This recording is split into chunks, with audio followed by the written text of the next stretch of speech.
Yup, of course you lie. Sit there and organize. Try to be more than just hoes.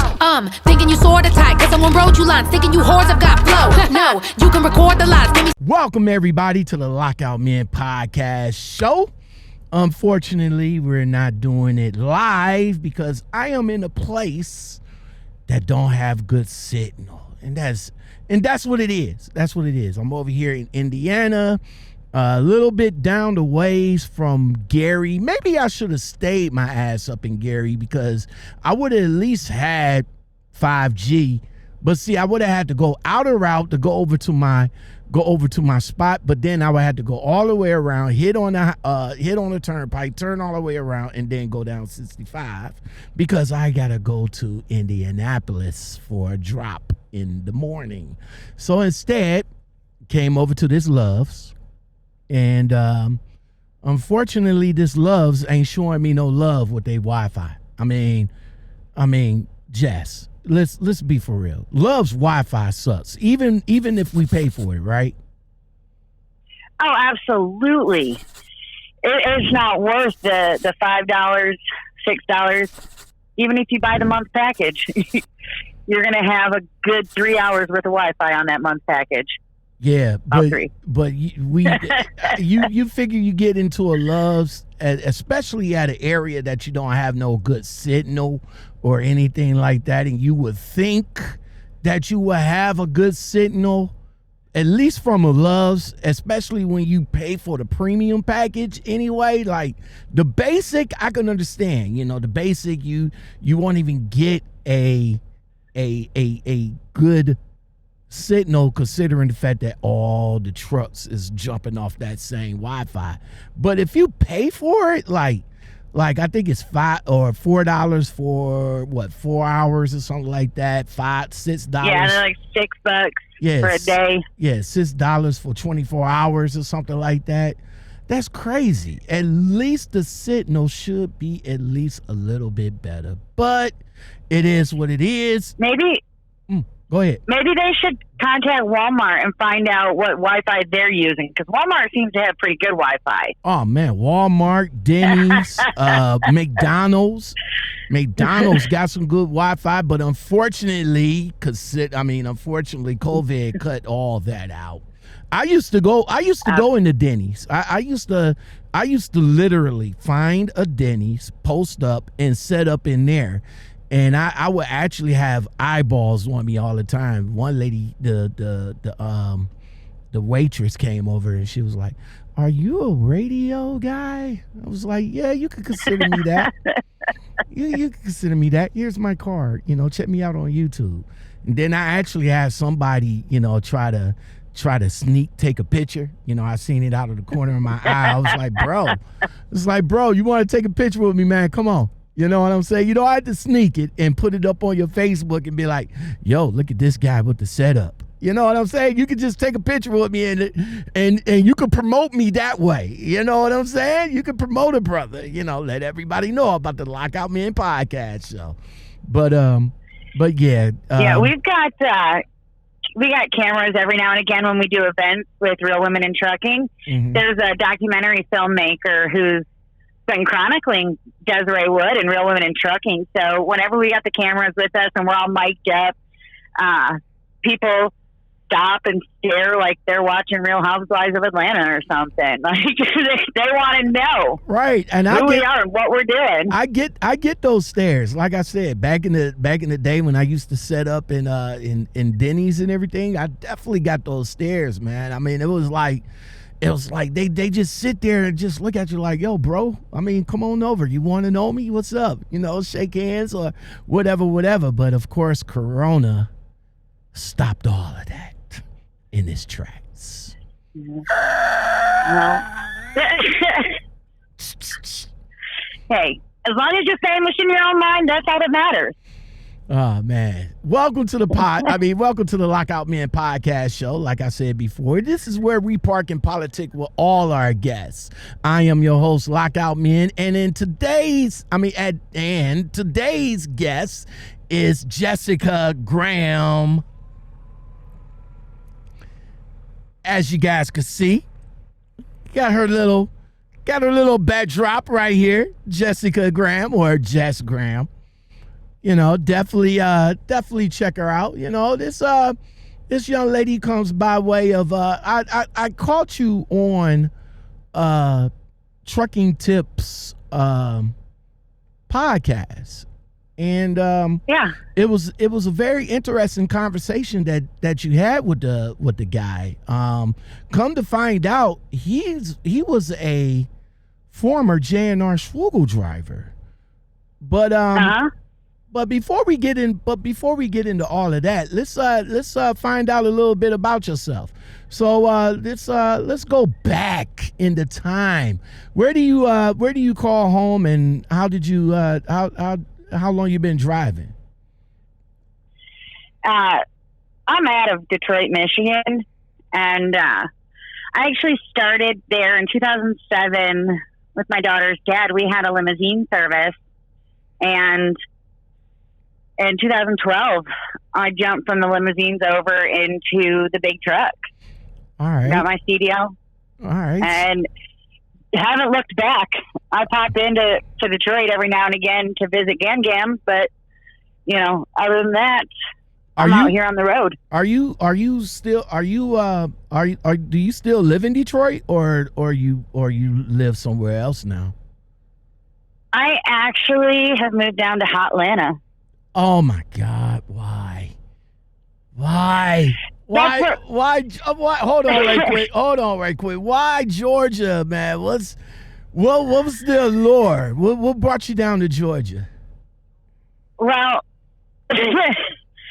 Atlanta is where my truck is based out of, and so, you know, I have one child, and she's in university right now. She lives on campus, so why am I going to maintain a house in Michigan when I'm not there, she's not there? So I rent an apartment in Atlanta so that when I come off the road to get my truck worked on, Black Widow.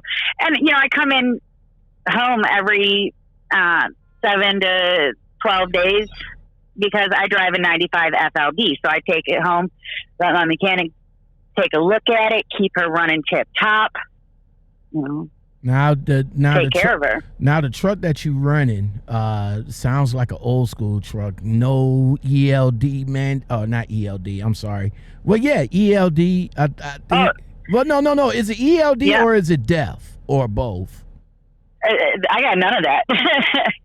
So you strictly. I got a motor. So you no. I'm still in that outlaw phase. So no DEF, straight fuel. You know, you don't have to worry about the fuel. I mean the DEF and everything, and it break it down every 3 months all day long. And no ELD, straight paper. Living the dream. Straight paper, man. Come on, straight paper, man. All right, so before you got, you know, this is life before trucking as well. So what you was doing, you know, you said you was doing the limousine service, but before you started the limousine service with your husband or ex-husband or what your partner, life coach? We'll just call him my daughter's dad. Daughter's dad. Okay. So what you was doing before you got into the limousine service? Like what? I actually went to college for teaching, but I was actually running an art gallery and cafe in Central America with my mom. Okay. Yeah. So you got together. Yeah, we lived down there when my daughter was little, and then when we came back for her to start school, that's when he was doing the limousines, and that's when I jumped in and started helping him grow that business. Okay. And so y'all started with one limousine, and how we did the executive sedans, and we started with one, and he went and bought me a car, and it wasn't a car I wanted. It was a car that he could put a limousine sticker on and put a driver in. And I'm like, well, where's my car? So he bought another one. Same thing. And we just built a couple of cars, you know, and we made some good money. You know, we weren't the nickel and dime taxis. We were the executive transport. Now let me so we were picking up business people and taking them to their meetings. Now let me ask you this: a limousine service booming, making money in Detroit, Michigan, though. How did y'all make it happen? Because Detroit is known for being the bankrupt city. How did y'all make that happen? Outside of Detroit, you've got the big three automakers. That is a huge part of the economy in Michigan and Metro Detroit. So, as well as casinos. Picking up, and that was a lot of our business. We pick up people at, flying in, taking them down to the Ren-Sen and dropping them off for their meetings, and then they'll pick back up, take them back to the airport or the hotel. Or, I'd actually stumbled into working with, I got a call from a guy who worked in the entertainment booking for the Palace of Auburn Hills, picked up that contract. So anytime they had a comedian or a show come in and they needed the people picked up from the airport and brought to Auburn Hills, that was me, taking them from their hotel to the show and, doing all of that stuff. So I've met a lot of interesting people doing that. So being a limousine type service, type car service, life was good at one point. Oh, absolutely. Business was good. Life, no. That's a whole nother. Gotcha. Business was good. All right, so business was good, but of course, you said as the rise of ride sharing came into play. How much of a hurting did Uber and Lyft put on you guys? Well, we got out before it really became a thing, and there was a lot going on personally. He was actually very abusive at home, and he with the casinos he was gambling, and so I ended up just starting to make my plan to get out somehow. And that was, I had a piece of advice from a friend of mine, and she's like, I love my husband, but don't think that I don't have $3,000 to $5,000 sitting that he doesn't know about in case I got a dip. And that was my plan, to get $3,000 to $5,000 so that I can dip. And I did it. I worked, and I got that money squirreled away, $20, $30, $50 at a time, without him noticing. And there came a day where I'm like, I hugged my daughter and I went and stayed with my dad and was looking for a job, and everything said Class A CDL.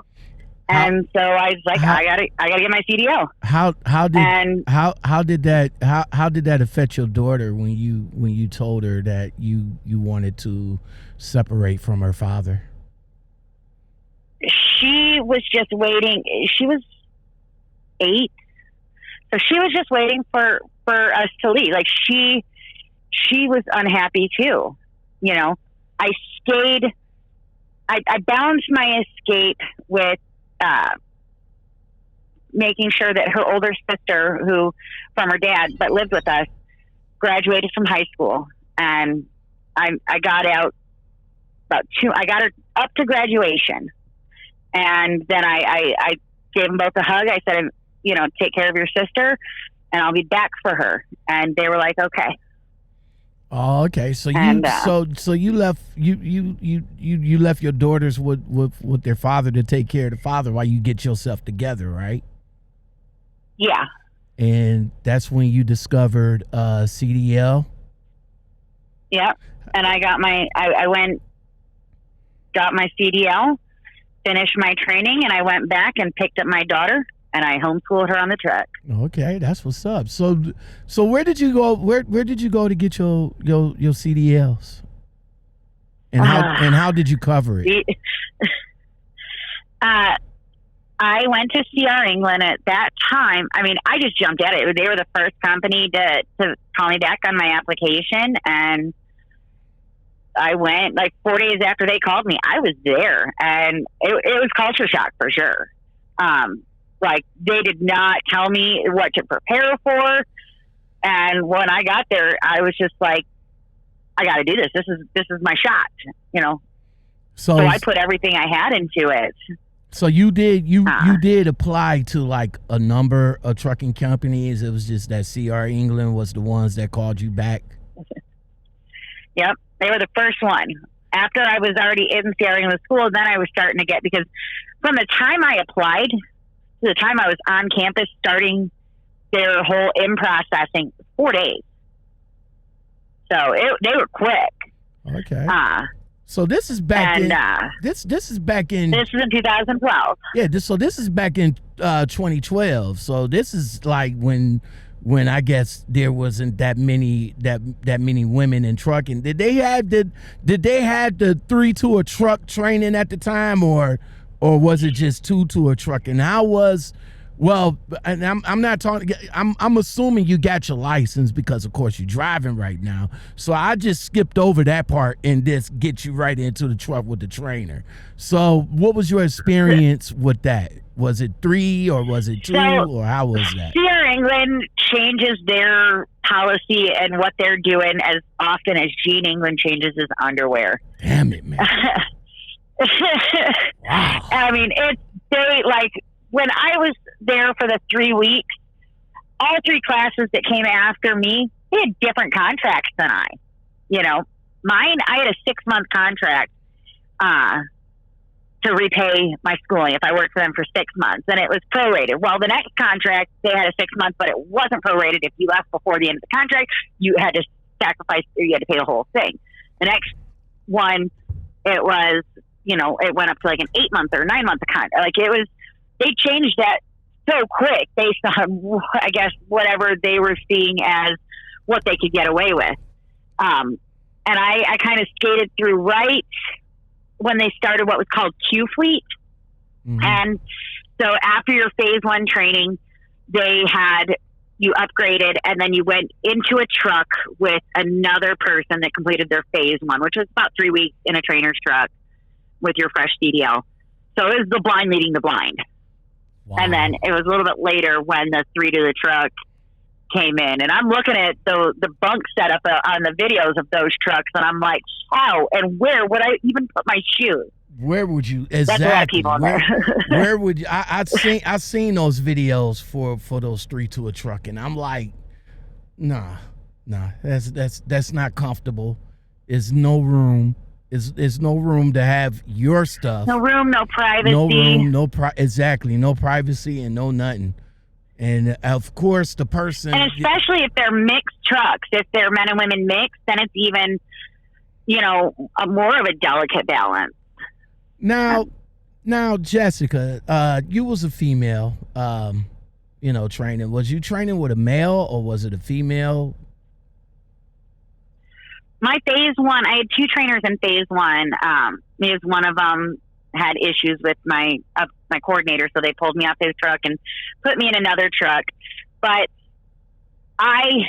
from what I heard from other females, I actually got lucky and found the 2 drivers at CR England at the time that weren't predators. Now, I also have to say I'm not, 5'2", 90 pounds, and I'm a little bit intimidating, So maybe that was why I skated through without much hassle. But I mean, I did have issues with other students when I was on their campus in Salt Lake. But as far as my trainer, Now you was one of the lucky ones. I mean, right now there's an issue going on. I was in a Facebook group, and somebody sent me the video of Demetrius and I think Daryl, if I'm not mistaken, their names. And Demetrius said something about he was reached out by a female that was being assaulted in the with her trainer, and actually I talked to a few females that had some issues with their trainer as well. Just about a couple of years ago, another trainer lost his contract with Prime because of inappropriate relationships with the female trainer. With that issue going on, like right back in the forefront, why is it that why is it that male trainers can't just keep their focus on training the female? Why do it have to be, assault on women trainees? Why do they got to go through that? Because their companies allow it, is the easiest and shortest answer. This is not a new issue. This is an issue that's been going on since Bitsy Gomez was fighting about it in the 70s. The mattress test is what it was called. You got your CDL and you passed in Han Solo, it passed the mattress test, and it was joked about. It's basically women that have been driving for 30, 40 years, it was just the cost of admission to this boys club. And now it's becoming a lot more present because of the Me Too movement. Yet other areas and industries have been able to wake up and snap out of it and say, hey, that's not okay. Yet the narrative that's put out there by the trucking companies and the ATA and even Womenintrucking, that organization, is that everything is cupcakes out here and there's no issue. No, don't pay attention to us. They lobbyists for these big companies pay more than rape victims. What do you say to women if they feel some kind of way? Because, the females, the drivers that I talked to before really thought that they didn't have no type of outlet, or, if they would have went on ahead and said something about them being assaulted, they felt that, they would have been kicked out or something. There's a huge retaliation. That's male and female drivers alike in this industry have their jobs and their livelihood lorded over them by these companies that can blackball you. So there's a huge fear of retaliation, but you just have to push past that and know that there are people out here that will stand with you. Real Women in Trucking, since 2010, we have been fighting to get this issue heard, to get people to realize that it's a huge issue. Reach out to us, call us, email us, go on our website, realwomenintrucking.org. We will give you the information and who to talk to, the lawyers. We've got those contacts. We will let you know how to deal with your HR. We will advise you to call the RAIN, the National Abuse, Incest, the National Sexual Assault Hotline through RAIN. That's a federal hotline open to anybody from anywhere for any reason, and they have sexual abuse counselors on hand 24 hours a day.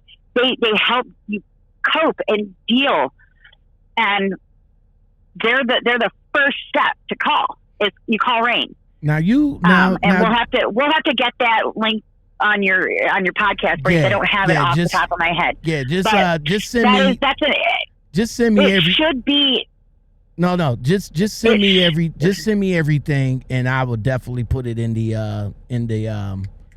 the description so that they can click on it and get the help that they need. Go ahead. Every female going into training, I want them to put that number in their phone as a contact, just to have it so that if something happens, they don't have to think, where do I call? Because if you're lucky like me, you might make it out without your trainer, but only 1 in 6 women makes it out of their training and out of the first year and into a career in trucking. 1 in 6. That's a 17% success rate for women. And a lot of it has to do with carrier abuse and sexual assault and misconduct. And that's crazy. Now, you mentioned real women in trucking. Let the people know a little bit about the organization and where you at as far as what position that you take, because if I'm not mistaken, ain't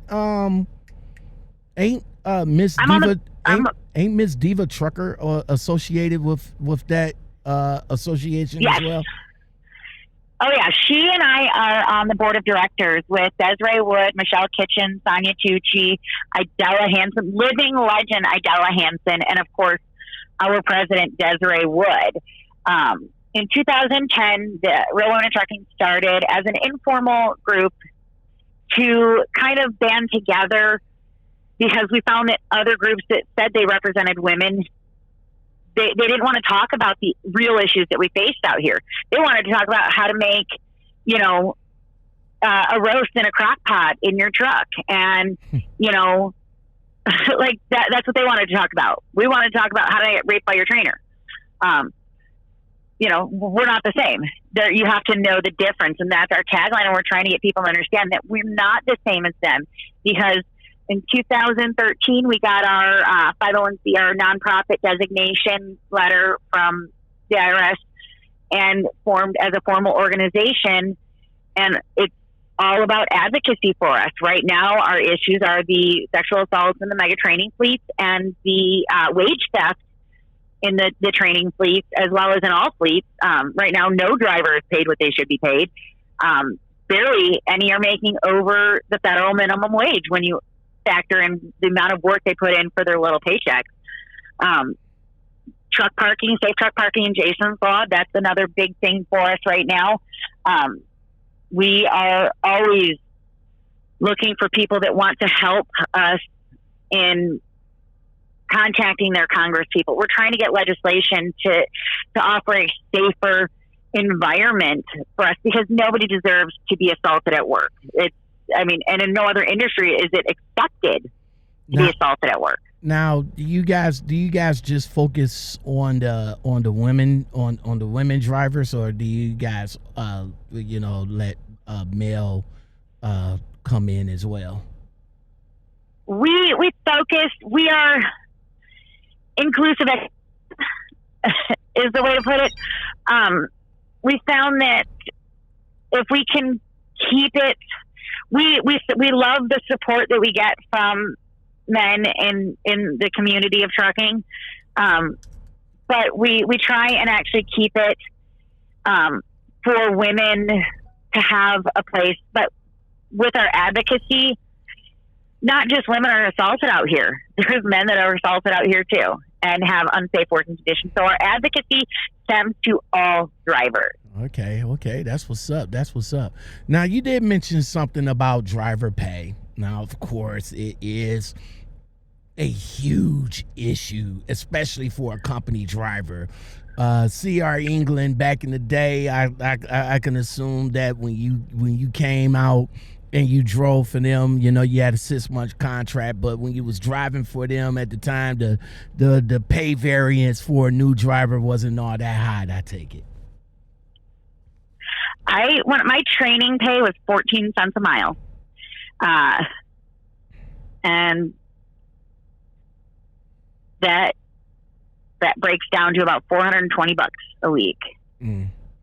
And that's in my training. That was my trainer. And then now that was what your trainer. What was they was giving you after you got out on your own?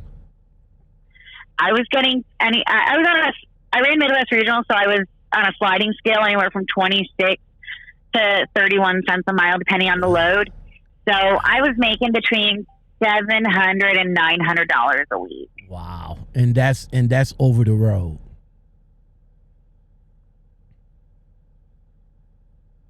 That's over the road?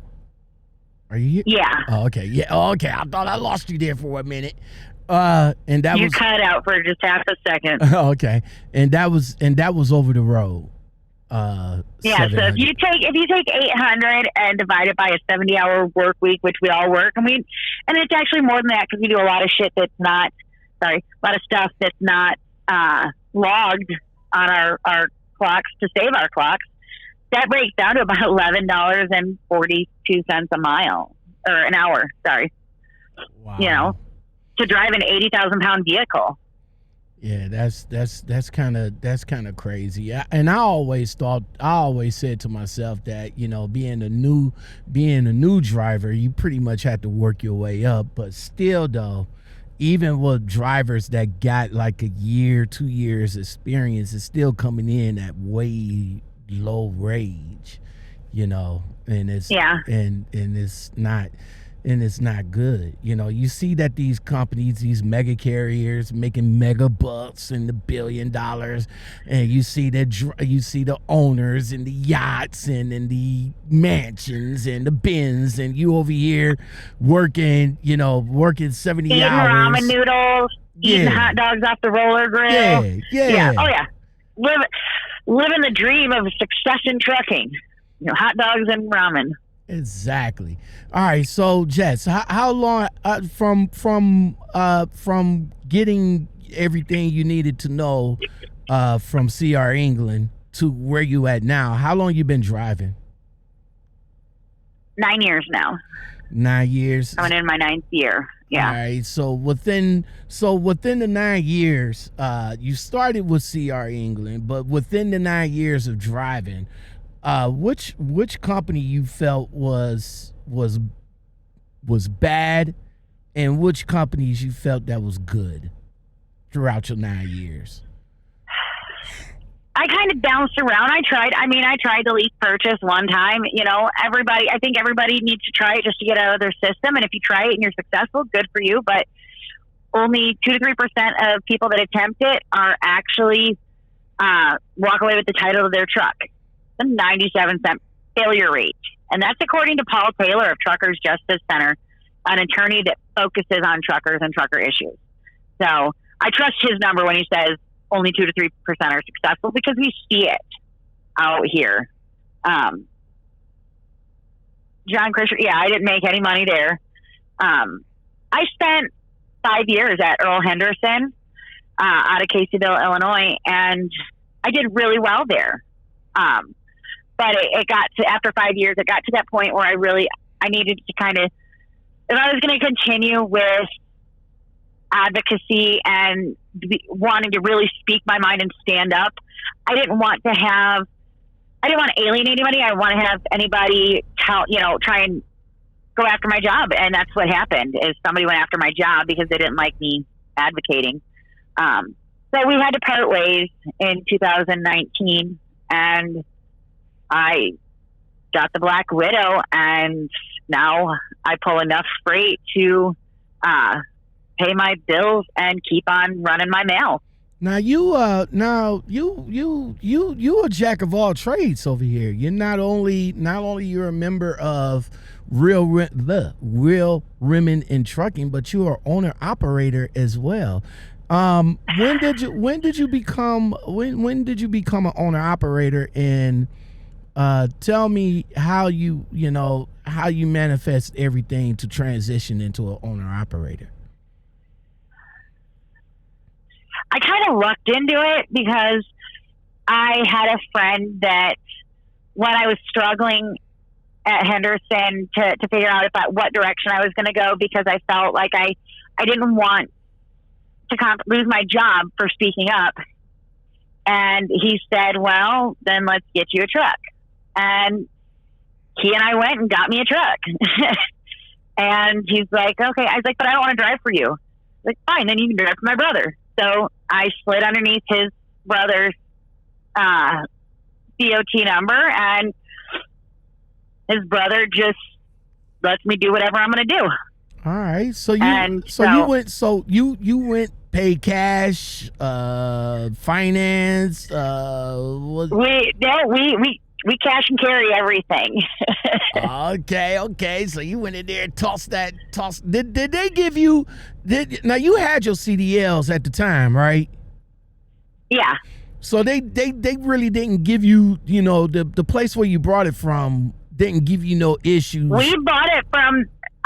Here's the thing. I have a 96 or 95 FLD, and it was driven for 22 years by the same man. And he parked this truck and got a new Cascadia, and just had it parked there in the yard where my friend parks his trucks.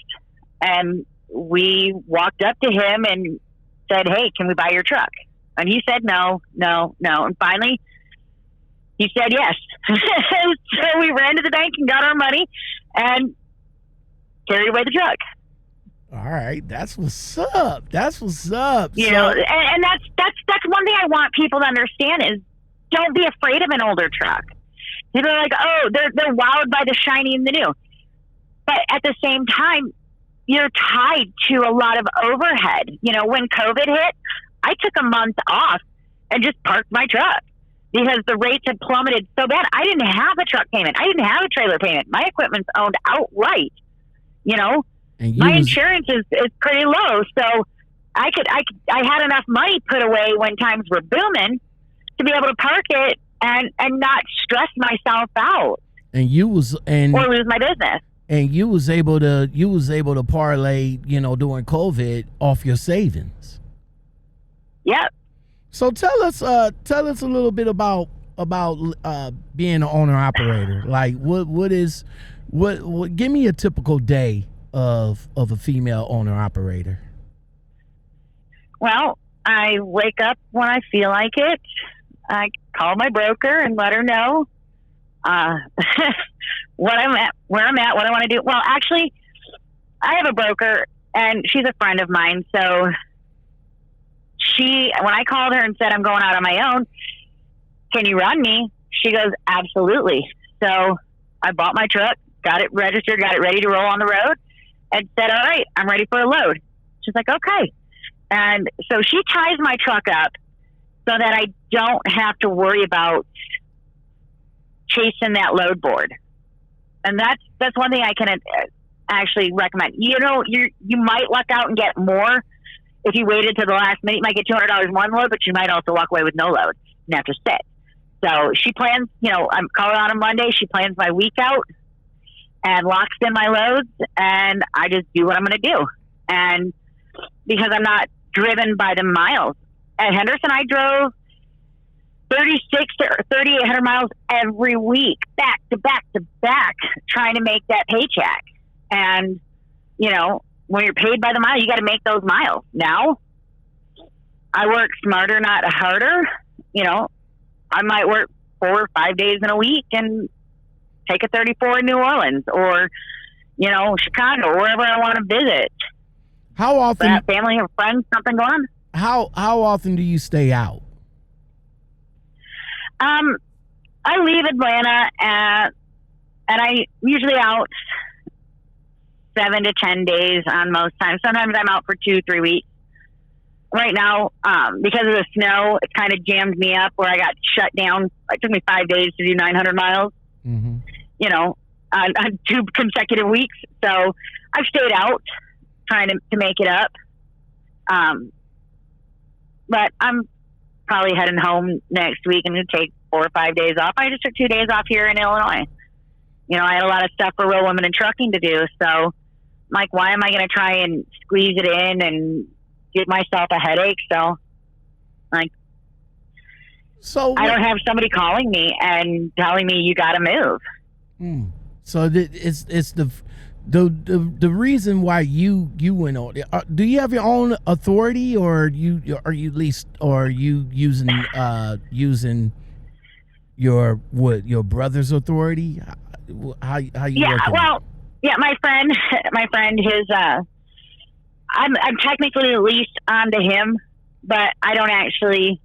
I pay him a percentage. Just, you know, I pay my permits out of this, and I pay all my insurance, all my truck expenses. You know, he hands me we look at the bill, and this is what it costs for my truck and his truck, and we split the bill. I pay my fuel.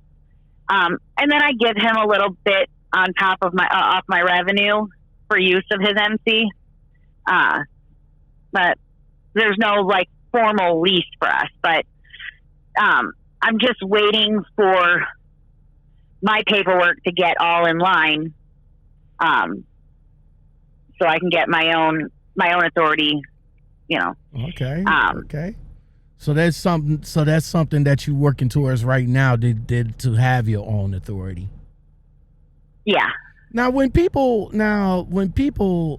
say authority, leasing on, explain to us what authority means.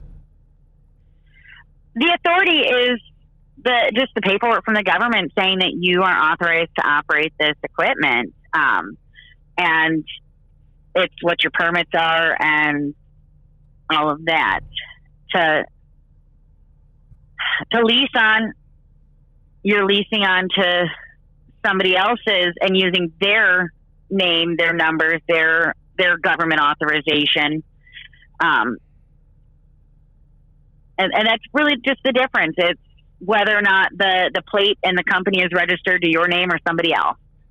All right. You know, all right. The title of the truck is mine, but the plate, and the name, well, one of the names on the side of my truck is my friend's. So how is it being a lady boss out here in the world in an industry dominated by men? You know, I'm loving the She Sisterhood group, because you see so many women that are like, you know what, I can do this, and it's really a great group to see. Those women coaching each other. And oh yeah, Sheree, she is a gem. I love her to death. Every time we get a chance to hang out and get together, she and I, we go shot for shot. That's what's up. But you know, she has really built a community of encouragement and empowerment, and you know, everybody there just, we're wanting to see every one of those ladies as their own lady bosses, but you got to do it the right way. You got to do it on your own terms. Don't get sucked into those lease purchases. Like we said, only 2 to 3% are successful. And I can only name 2 people that I know out of the thousands that actually got the title to their truck. Yeah. So while you out here driving, and of course being in the sea of a domination of men and all like that, what was your most embarrassing thing that you ever did while driving? Oh, you had to go there. I have a habit of catching my underwear on things. And you'd think, are you wearing pants? Yes, I am. But I don't know how. But like, there was one time I was in a rest area. Wait. And it was. Wait. Touching your underwear? Catching my underwear. Touching your underwear. Not touching it, like it caught on something. Your underwear would get caught. No, wait. I was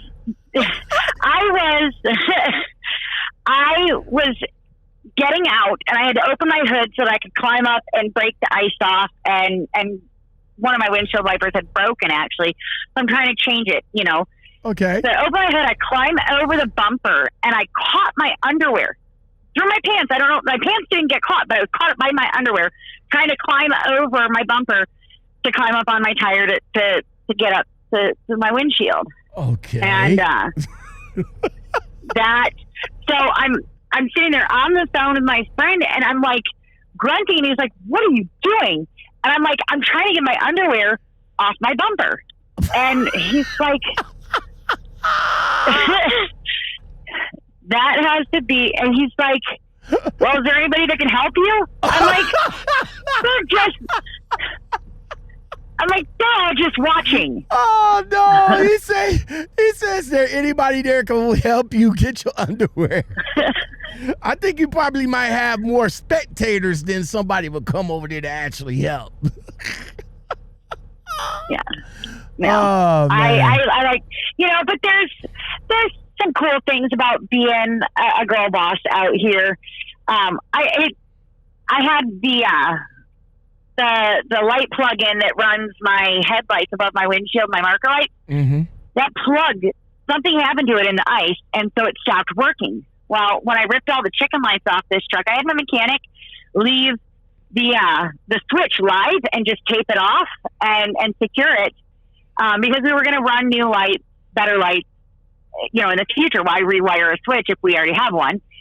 And so, using my, you know, toolkit, I climbed up and ran a new set of wires and split the plug off, rewired it, and ran the wire down my windshield across the front and down to the driver's side, and hooked it to the plug-in so that I had electricity. And so now I got two switches, one to control all my lights and the one to just control the top above my windshield, so I can get home and get them redone by my mechanic. But I'm out here climbing on my tires, changing my own lights. I'm underneath my trailer attaching the mud flap, and I've got people that'll stop and stare because I'm not doing it just, like I don't look like a guy doing it. I'm sitting there one night with a flashlight, trying to rebolt a mud flap on, and I'm wearing a dress that has like a tutu portion on it. Okay. And this guy walks by and he goes, "Huh, my granddaughter has that same dress she wears to dance class." Like, your granddaughter's pretty cool, isn't she? Wow. It kind of catches people off guard, to see me hike up my skirt and tuck it into my leggings to climb up on my tire and do something. So Jessica, you so you feel, I talked to another lady driver that feels that that getting to know your truck would make you a lot better person, a lot better driver, especially being an owner operator, because it gives you the opportunity to, when you go in to get your truck repaired, you won't be blindsided by none of these guys that mess with you because you're a woman. No, I'm going to tell them exactly what the problem is. I've been sitting in truck stops with my dashboard in pieces trying to find an air leak. Little things like that. I sat on the side of the road in Houston with the mechanic, and we changed my turbo on the side of the road, he and I. Like, I took an Uber to the Freightliner with my turbo that I'd pulled off and called the mechanic to pick me up, and he brought me back out to my truck, and we put it back on, and I was off, headed to park my truck in Dallas so I could fly out to the Queen of the Road Awards last year. I'm hands-on with my truck. I do my own stunts. I want to know, even with my mechanic, what'd you do? How'd you do it? Let me work with you. Let me help you. But I know if I get out here on the road, I know if I can do it myself. And a lot of times, if I can take the part off, most of the time I can put it back on. But I always make sure I'm in a place that if I can't put it back on, then I can get somebody else to fix it. Like, I'll take my truck apart in the TA parking lot in case I have to have them come put it back together. How did you get so mechanically inclined with the truck? Did you have family that was in trucking? Or, my grandfather actually worked for Ford in their heavy truck department. When the engineers created a new engine, he was the one, his department machined it and tooled it and tested it to see if it was something viable.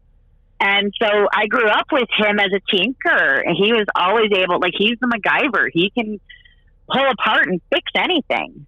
So he was a lot of my influence on. I would call him and he'd be like, "Well, did you read the manual?" "No, Grandpa, I called you because you've read the manual." Wow. No, kiddo, go back and read the manual. and you just soak all of that up throughout the years and just took it all with you up until now. Oh yeah, we were always, when we first got our first car, we were shown how to change our oil and things like that. Just a girl's got to know how to change a tire, things like that. So it definitely, in the age of YouTube now, you can fix anything with a YouTube video. Right? I learned how to change my hub oil on a YouTube video. All you got to do is just type it in and there it is. Oh yeah. So when I had a Cascadia, it was the new ones, and I couldn't find the third air tank. A YouTube video. It's just look into it. Know what you have, study it, figure it out. Don't be afraid to poke at it. Get your hands dirty. Now let's go back to real women in trucking. Let's go back to that organization for a minute. And it looks like not only that you guys look out for, women and try to educate the challenges that's faced by them. But you also are big in the LGBT community as well.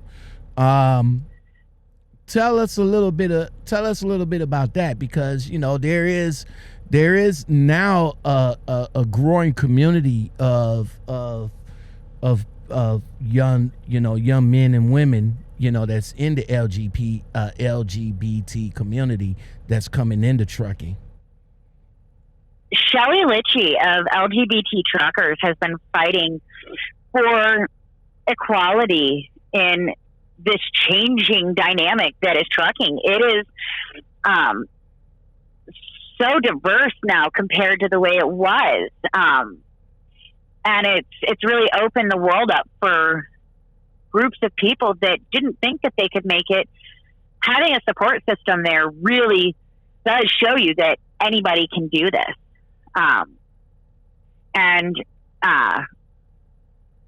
So we work together with them, and we work with She Trucking.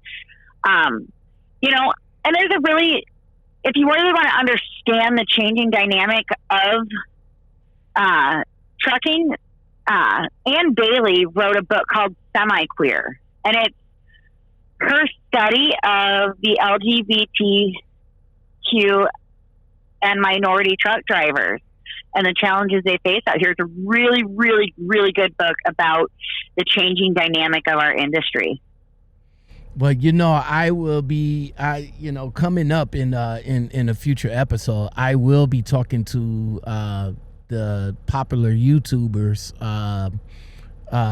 Nick and Carla. If you're familiar with them, they the lesbian couple that was real popular on YouTube. I will have them on the show in about a couple of weeks, I believe.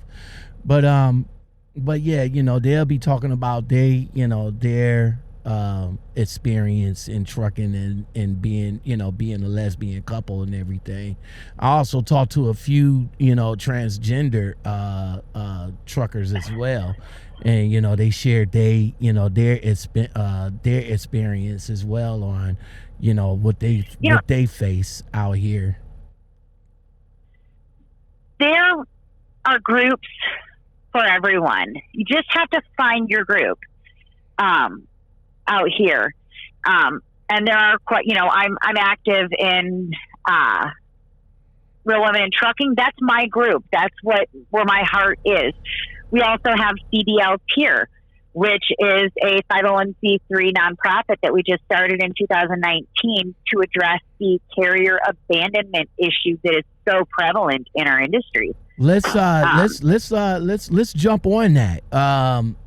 Again, I met you through Trucking Tips, and he had an issue of being abandoned by the company that he was with, and he wasn't able to get home, but he was able to get a hold of you guys, and y'all got him home. What's the organization about as far as helping us drivers out here? We are the organization you want to call if you are in distress and need immediate assistance. Our priorities are getting you home or getting you into a safe place, such as a hotel for the night or two, so you can get your wits about you and get yourself together. Getting you on a bus or a plane, getting a U-Haul so that we can get you and your animal and all of your belongings home. So many times carriers will dump you out on the side of the road. If you're in a trainer's trunk, you'll just drop with your stuff at a truck stop or wherever. Or if you're a driver already out there, you might have a dispute with your dispatcher, and then at 3 o'clock in the morning, get a knock on your door from a police officer in a tow truck, and you've got 5 minutes to get out, and you have to leave all your stuff. And you got to remember, what do I need to grab? My wallet, my phone charger, things like that. You're just dumped, and then you have to get authorization from the company to get back into the truck to get your stuff, if the truck's even still there, because we've had instances where a driver, by the time she was able to collect her thought process, that truck was already 3 states away and back in their home terminal. Wow. And she's still out in the middle of nowhere, pregnant with her cat out in the middle of nowhere. Wow. So CDL tier, our motto is we step up when others step back. And we work off a private donation. So if you have it, please, cdltier.org, click donate. Every $5, $10 that helps get a driver home. Nobody that volunteers there receives any money. Every penny goes towards helping drivers get home. How many drivers has you guys helped? How many drivers have you guys helped get home? And what was one of the probably severe case that you guys encountered? I'm not sure offhand of the actual total amount of drivers we've helped so far, since we're still such a new organization. We help right now maybe 5 or 6 drivers a month, that have been in a situation where they're in distress. And a lot of it comes down to like what we have funds for. Unfortunately, we can't help everybody if we don't have the funds available. But the one that I was talking about, the driver for a mega carrier got into it with her dispatcher and was kicked out of the truck with her cat in the middle of nowhere, Colorado. They had no bus station, no airport, no hotel. And because of COVID, she couldn't even sit inside the little cafe in the restaurant and get a cup of coffee so we could get it sorted out. And Idella got on the phone, called the mayor, called the city council, and that community of Flagler, Colorado, really embraced this driver and made sure that they helped take care of her. So that whole town deserves so much praise for stepping in and helping us get her safe until her family could come get her. Wow. I give you praise for that right there. That was awesome. How did she how she was able to find you guys? I mean, for the help. How she was able to find you? A lot of our referrals come from other organizations. There's other organizations that are more known in the trucking community, so they'll tend to get a call and be like, well, that's not something we handle, but this organization will. But I'm not sure the case with her. I wasn't the one that handled that one. So, not exactly sure how she was able to reach us or knew about us, but we do want people to know we're out here. And we ask that even if you don't need us now, if you could help us, you might be the one that calls us later on, and we want to be there for everybody. CDL tiers. And it's up to cdltier.org, and there's a donate tab on there, or you can go through Facebook, CDL tier, or even if you, little things like using our link for Amazon Smile, a portion of your purchase goes and gets donated to us. That's another little way that, $4 or $5 at a time, you could be helping us and not even realizing it. Now, TIER is an acronym for what? Truckers Emergency Assistance Responders. All right, CDL tier. Again, like I said, I came up to know about you through Trucking Tips. Justin, how did he get a hold of you, and what did you guys do for him in his case? His situation was really interesting, and when you look at the carrier information, after the fact, which I'll tell you guys how to do before you start for a carrier, but he had a carrier that his truck caught fire. He got it put out, got it safe away from the hazmat load that he was parked next to. And they towed the truck, and the company, he's like, well, can I get help getting back to the terminal so I can get another truck? And they're like, nope, you're fired. What? And just left him there in the middle of nowhere in Davin, or out in Iowa, just out there. Wow. And so we were able, he had help. He had gotten a hotel room for the night. Mm-hmm. So he was safe for the night. And then he called St. Christopher's Fund, and they referred him to us. And, you can call us on our 800 number, but we prefer you go on to cdlcheer.org and fill out the request for help, because there's some information that we do need in order to process your application. It's just easier that way. Okay. And we were able to the next day get him on a bus heading home.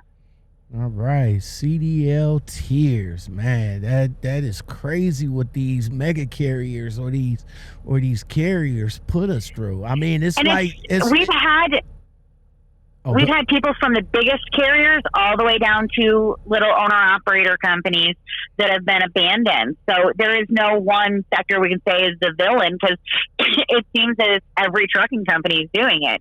And it's crazy how they it's unbelievable how some of these carriers treat us. Like when we come in, they try to be like, they want us, they try to spoon feed us about everything. They want us to be in here, but then when you start being a problem, right? But when you start being a problem, or being start speaking up for yourself, now is okay. We don't want to be bothered with you no more. You a exactly. problem. The loyalty ain't there no more. So now we want you out of our trucks. Yeah. So that's crazy. So CDLtier.org.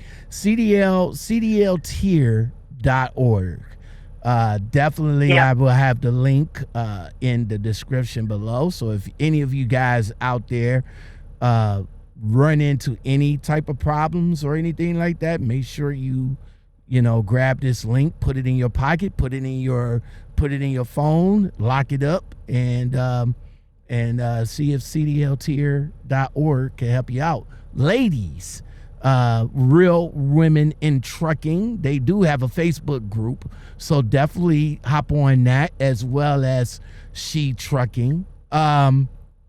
Jess, let's jump back. Let's jump back to you for a minute. All these groups, all these organizations that you're associated with are some awesome organizations. Then that's not even it. I mean, I also am a voting volunteer with Truckers Christmas Group, but that's just seasonal. You say that's just seasonal? How did you?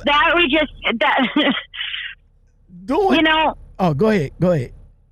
I think it's just, I've always been taught to take care of your community and to give back. That goes back to my grandparents always volunteering at, and being raised, going to church and volunteering at the soup kitchen or in this outreach or that outreach, or, I've got aunts and uncles that are missionaries, so it's me volunteering my time with these organizations are a way for me to help my community, because I'm not in a neighborhood. I'm in a truck stop. So who are my neighbors? Right now, my neighbors are this flatbed and this dry van right next to me. These are my neighbors. That's what's up. How do you feel as a lady driver, and you've been out here for 8 years? Congratulations on that. How safe do you feel out here? And being an owner operator, do you feel that? Not feel, but do you, as an owner operator, has more ways to protect yourself? Oh yeah, there's my company policy is I do what I want. So, I don't have any restrictions on what I can and can't have in my truck. But just, you have to know your situation, watch who's watching you, and always be aware. You don't have to cower in your truck and, be scared. Because I think the guys out here can smell fear. You got to be like the Chihuahua out there barking at the whole neighborhood. But you just gotta just know your surroundings. Have those crisis numbers in your phone. Be prepared. No matter how much you love your carrier. I spent 5 years at a carrier, and I had a bunch of fold up Walmart duffel bags. Right. Because out of my pride, never get comfortable. I was like, you know what? Never get I was comfortable. Like, if things go sideways, I'm just going to pack my shit and go. Right. And I wanted to be able, I didn't want to have to be that driver that you see that's like having to put all their stuff in garbage bags and, decide what to leave. No, I had enough of those collapsible duffel bags tucked up in one of my closets that I could fit everything I wanted to take out of my truck with me, and in less than an hour have my truck packed down and be gone. Listen here. Even though I loved my carrier. And I had a credit card. I had a prepaid credit card with $1,000 that I always had. That I built up to it. Y'all hear this? It was literally just for bounce. That was my bounce fund. Y'all hear this? I've been preaching this. And this is from... Come on now. This can't be a coincidence. I've been preaching this. Go to Walmart, get your prepaid Walmart card. You can have it direct deposit set up for your carrier. You can put $25 a week on that card. You can put $50. You can go to Walmart and put however much money you want on that card. You have that card, and it's in your duffel bag, and that's your bounce money. Jessica, I've been preaching this for maybe the last 2-3 years. Number one, I've been saying never get comfortable with a company. You know what I'm saying? Because the love between you and your company, the love There's a thin line between love and hate. Exactly. It would deteriorate. You'd be like, boom, you in love one minute and then y'all divorce the next. So never get comfortable with a company. And I always say, like, the 3 things that you guys need to carry, like, what if you're a company driver, and I'm seeing. And Jessica, I'm seeing way too many people load their trucks up. I'm talking company. I'm talking company people. They bring everything in the kitchen sink, literally. Like they bring everything. They bring their shoes. I did it. Don't get me wrong. I did it when I worked for U.S. Express. I used to have my hat collection throughout the whole truck. I had everything. I had clothes, shoes. All of that. But as soon as U.S. Express let me go, and I had nowhere to pack it up because they only gave me 24 hours to get the stuff out, and a $50 bus ticket. That's when I knew right there not to get comfortable. So 3 things that you guys need. You need is that duffel bag that got your clothes, the backpack for your computer and your other stuff, and then your hygiene. That's it. Especially being a company driver. If you're a regional driver, you're home every week. What's the point of keeping all that stuff on your truck? You know what I'm saying? Maybe a crock pot, because if you want to cook on your truck, but keep it simple. An air fryer. Yeah, boom. That's it. Something to pack up and go. Ain't no telling what's going to happen. Don't have anything that you're not willing to part with.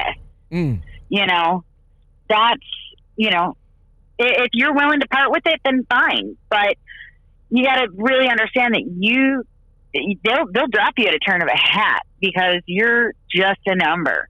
And so, like I said, I think I had I gave them out left and right. When I kept 6 of those big 32-inch collapsing duffel bags that fold down to like the size of a notebook. They were cheap, and they only lasted through like 1 use. You couldn't have them for years, but you crammed your stuff in it, and it made it home. Exactly. And you could walk out with your head held high like a baller. Exactly. You're like, you don't want me? boom, I'm out. Exactly. And for you new guys that's coming into the industry, I understand, because I see you guys throughout the Facebook groups. Hey, I got my CDLs. Hey, hey, and all like that. I see you guys. But see, what you guys fail to realize that if y'all go to the orientation and y'all don't make it through the orientation, the way back home is up to you. So, yeah, I suggest. Oh, go ahead. Yeah, for me, I've never recommended you go to a company that is more than a 4-hour drive from your house. If orientation is more than 4 hours, then it's going to be a burden for you or your family. Like, that's the range that my sisters will come and get me, probably. That's what I knew. Like, I went from Detroit to right up there by Gary, where you were at, for orientation. That was far enough for my family to be able to drive and come get me. You see people that are coming from Mississippi going out to Utah. Why? You got to be on a bus for 3 days to get there. Why? It's going to be a 3-day bus ride back on your own dime. And I suggest, and this is what I suggest for people to do. I suggest for them to have at least the top end, $500, the low end, maybe $300. And then have one of those, if you got bad credit, they got bad credit cards. Shout out to Capital One.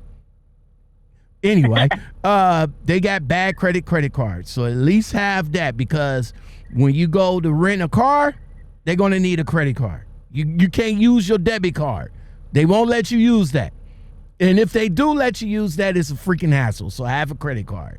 And that's it. Jessica Graham. Man. Jessica, you've been driving for 8 years. How many times have you been pulled over by DOT?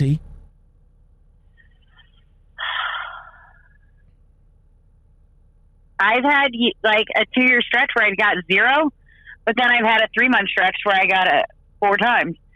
It's hit or miss. I think in wait stations for inspections, I don't know, maybe 6 or 7 times. And then side of the road, maybe like twice. No, 3 times. Washington. Thank you, Washington State. So have you been all 48 so far? What states have you not been at? Well, I'm not trying to drive my truck to Alaska, and they haven't figured out how to get my truck to Hawaii. Probably get it on a boat. But then I'm so controlling, I'd want to drive the boat. So that's what's up. What is for you, Jessica? 8 years truck driving, owner operating for. How long you been owner operating? Coming up on a 1.5 years now. All right, owner operating for a 1.5 years. What's the most hardest part about trucking, you think? Is it family, money, or backing? Family, money, or backing? Yeah. Is that what you said? Yeah. Or it could be anything else that you feel that the hardest part. Yeah, it is the being gone. It is so lonely out here, and it's especially for a woman, because guys, you guys can get out and then socialize with each other and have no issues, but as a woman, it's hard, and you see a lot of women out here that we all tend to stick to ourselves. So we get kind of, if another woman walks up to us, we're kind of leery of even that. But definitely I think it's the socialization. I make it a priority to stop where I know I have friends and get out of the truck for a night. My friends and I will meet up in New Orleans all the time. Chicago, Atlanta, wherever we're at. If we're rolling through Vegas, we stop in and see Desiree, and then we get put to doing some extra Real Women in Trucking work, which anything she gives me, I'm going to do. That's what I was working on all day for her. We got our Queen of the Road link we're just about to put out today. So find your lady that you want to nominate. Let's get some awesome ladies acknowledged here. I want somebody to nominate somebody with 1 year experience, 2 years, that's taken this industry by storm. I want somebody, you don't have to be somebody that's got 30 years driving, to nominate. This is to let every woman know they matter out here. So that's what I've been working on today. But definitely take time to smell the roses, explore where you're at. That's one thing that my best friend Vicki Lynn and I did is a few years ago, we started having 5% of our paycheck put into an account, and that was our vacation fund. So that anytime we were anywhere we wanted to go visit, we automatically had the money there. So we weren't like, oh, well, we wish we could go out to dinner with each other, or wish we could go take a lift. So we can go explore and spend time. And we've been to some crazy, awesome places. That's not a bad idea. Both truck drivers were like, okay, well, let's get a load in 3 weeks to San Antonio and go spend 2 days on the Riverwalk. That's not a bad idea. Hey, let's go meet up and, walk around in St. Louis and go see the Arch and go to City Museum, have some dinner, do whatever. Let's meet up here in Davenport, Iowa, and take a night off and go to the casino. Whatever we want to do. We've got the money always there. It's about balancing your life with money. Don't spend every penny you have. Make it a priority to do things. Put 5% of your pay into an emergency fund. That is your bounce fund. 5% into your vacation fund. So that you can actually, when you get into somewhere, when you're laid over in Nashville for a 34, because you ran out of hours, go down and visit something. You got the money there now. Don't let trucking and the walls of your truck dictate everything you do out here. Exactly. That is what's up. Jessica, what makes trucking worth it? And you so far 8 years, 14 altogether in transportation period. What is your end goals? Do you want to be a fleet owner? Do you want to retire on the beach in Maui? What's the end goal? But before you answer that, as an owner operator, now let me rewind back to this. As an owner operator, of course, you're responsible for everything from taxes to the upkeep of your truck, including your health insurance. Health out here for drivers is a big issue, especially for drivers that don't have health benefits. Do you have health benefits? And if so, how can you suggest drivers that don't have health benefits get health benefits? I just have mine through the marketplace. That's it. And then you have to just take the time to go see her doctor. I had a health scare earlier this year. I went in for some dental work, and we realized that my blood pressure was so high I was about to have a stroke. And went right over to my GP, and we got it stable, and everything's good now. But I'm 38, and they just put me on blood pressure medication. Lucerne. Maybe it's because I don't sleep. Maybe because I've got so much going on. They got you on Lucerne? I don't remember. Is it something? I can't remember. Is it the small pills? Yeah. Lucerne. But take the time. Make your appointments. Don't let your company make you miss your appointments. Really focus on your health. Because if you don't have your health, you can't drive anymore. But for me, I've achieved so many of the goals that I wanted to. I got my daughter raised and grown, and she's attending Wayne State University right now, which means I have to drive more because Wayne State University is not cheap. But I got into this to be able to provide her with a stable home and give her everything she needs to be successful in life. And I feel like I've done that. You know, I wish I could get some more grants from Wayne State, but we'll see. If I plug them enough, maybe that'll work. But no, she's really a good kid and got a good heart on her. And she's seen the struggles that I've had to give her everything. And so she really takes care to appreciate them and work her hardest so that, she doesn't want to disappoint me, but I don't think I could ever be disappointed in her. She know that you're doing all this for her. Yep. That's what's up. Absolutely. That's what's up. Heartwarming.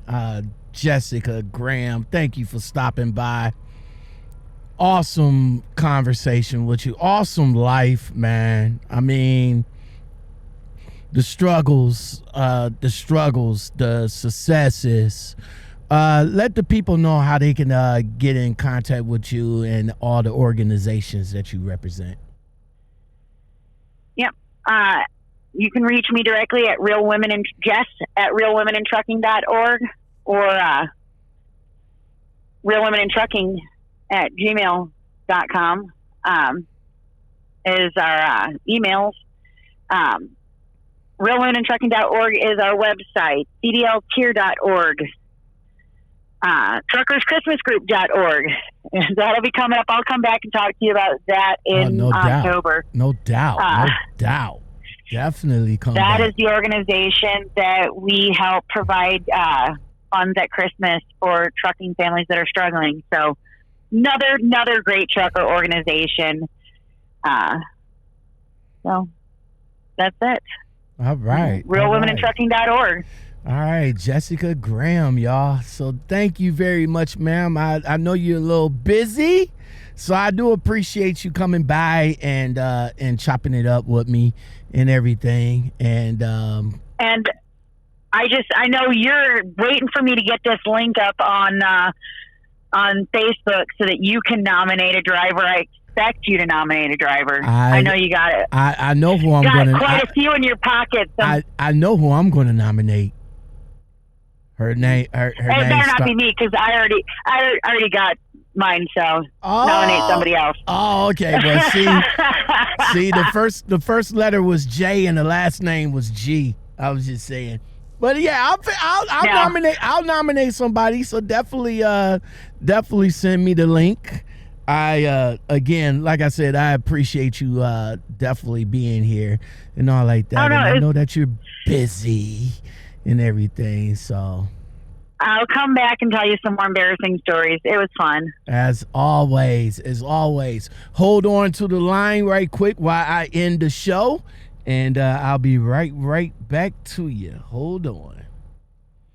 All right, everybody, that's going to do it for the Lockoutmen podcast show. I appreciate you guys watching. I appreciate you guys listening. If you like content like this, please hit that subscribe button. Stop and hit that subscribe button. You know what I'm saying? Hit that like button, hit that all button so that you know that you would get the content dropped every time. I am working diligently to get you guys the content that you may or may not want. I'm just saying. Thank you very much thank you very much. I appreciate all you guys being here. Thank you. That's it. It's over. I'm done. And we're out. Jessica, how do you think it went? I think it went great, and I took a picture yesterday on the fly, and I've gotten so many likes on my Facebook. I'm going to email it to you. You want to? Oh, well, you already have it done or not? Oh yeah, I already got. And then I already got your thumbnail done. Okay. I won't make extra work for you, but you know. But I was in such a time crunch yesterday. No, anytime you want to have me on. If you're short on content, call me and we'll just chat. Oh, no doubt. I definitely will do that. So thank you very much. I really appreciate it. Good information. Good conversation. You know, it's what's up. And for real, that link is going live, I think, tonight. I just finished with it just before the con. Yeah, just email all the contact links. The links to the Facebook link, the email link, the website link. Email all that to me. I think you got my email already. Yeah. Let me see. Hold on. Bio. Yeah, you do have my email. I am about to send the what's your name? I think I sent it already. Did I? Let me see. Jessica Graham. Let me look in there. My internet is like I'm trying to use what little bit I have on my phone. But yeah, since it's not coming up, I'll email you the release form if I hadn't emailed that to you yet, and and then you can send all the all the links back over via email and all like that. So, all right. Again, ma'am, thank you very much. Love the content, and we will definitely get back for the Christmas deal. Truckers Christmas group? Yeah. Truckers Christmas group. That's what's up. All right, Jessica, you take it easy. You have a good night. And again, thank you very much. All right. Thanks a lot. All right. Good night. This your year, get it in. Party over here, get it in. She like a liquor clear, get it in. She get it from a deal, get it in. Make it disappear, get it in. Park it in the rear, get it in. Now make it reappear, get it in. Freak it with no fear, get it in. Pop it in the clutch, girl, get it in gear. Jump on it, double dutch, girl, get it in gear. Drop it, double clutch, girl, get it in gear. Pump it up, butt lift, now downshift.